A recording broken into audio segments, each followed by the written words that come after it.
You just don't break, do you? Had someone tell me that. They don't remember saying it, but it stuck with me. Beyonce said something similar on Renaissance. Eventually, they realized, and we start, this bitch will not give up.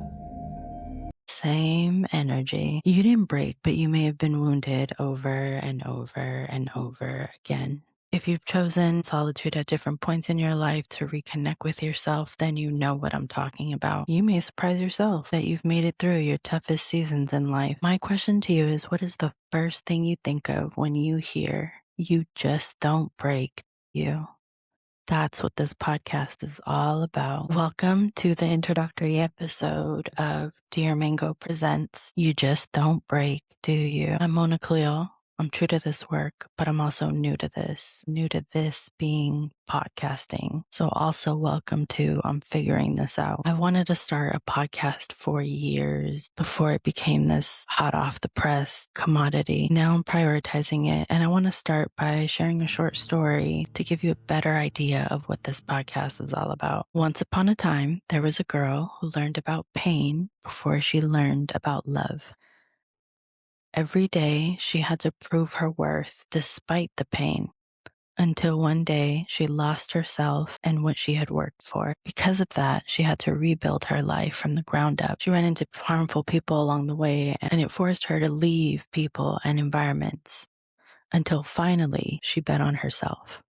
Since then, she continues to create what she needs and invites others to identify what they need for themselves. You don't break, but you learn to trust yourself at various points in your life, because what you may need in one chapter may be something different in another. Don't break. You learn to trust yourself at different points in your life without waiting for permission. This podcast isn't about toxic positivity or even trauma porn. This is about recognizing your strength when the world taught you to be quiet, creating boundaries to protect yourself when no one else would, and rebuilding from the inside out with intention, grace, and dignity. There's a lot of pressure in the self-help world to perform well-being, to perform healing, to share your trauma as proof of your transformation, to have it all figured out, to be perfect. Believe in any of that. I believe no one needs to know the details of what you've been through. If you can encourage or inspire someone along the way by sharing what you've learned, then why not?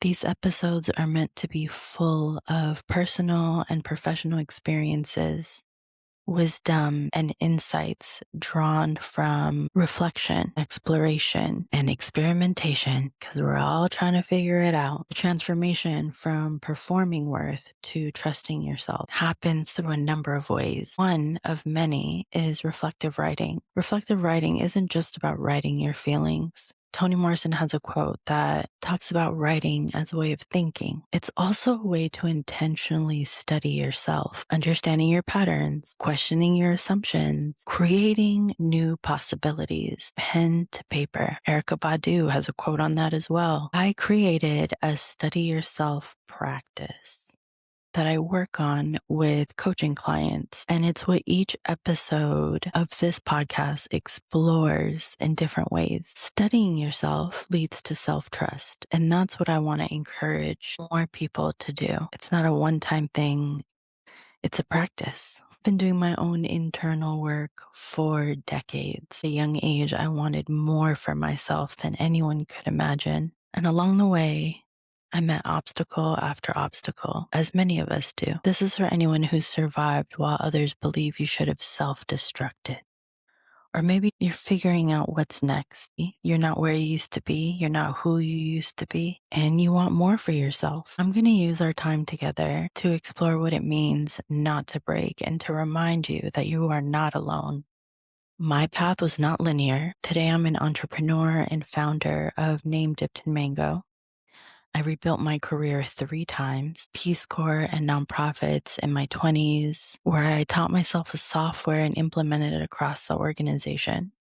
Big tech at Tesla and LinkedIn in my 30s, and now in my 40s as a certified transformational coach. I consider myself a study yourself coach. I'm credentialed through the International Coaching Federation, certified through the Hudson Institute of Coaching, and I adhere to ICF's ethical standards. I work with high achieving professionals who look successful on paper but feel disconnected from themselves. On paper, I was succeeding too, yet there was a gap between where I was and who I was becoming. That gap is what I help clients navigate. In each episode, I will share a reflection prompt. Today's prompt is, what is the first thing that comes to mind when you hear "you just don't break, do you"? Write it now and edit later, or write it when you have time, but edit it later. Across episodes, I'll tell you more about who I am and what brought me to this moment. I'll invite others to share their experiences, and I'll use cultural references as a universal language. Know your worth and never trust anyone who tells you you are not worth what you have worked for. Welcome to this new chapter, yours and mine, and thank you for being here. Settle in. We're getting honest on the path of learning, exploring through action, and reflecting. The time to study yourself is now. Testing 1 to the 2 to the 2 to the 3. Adina, do you want to get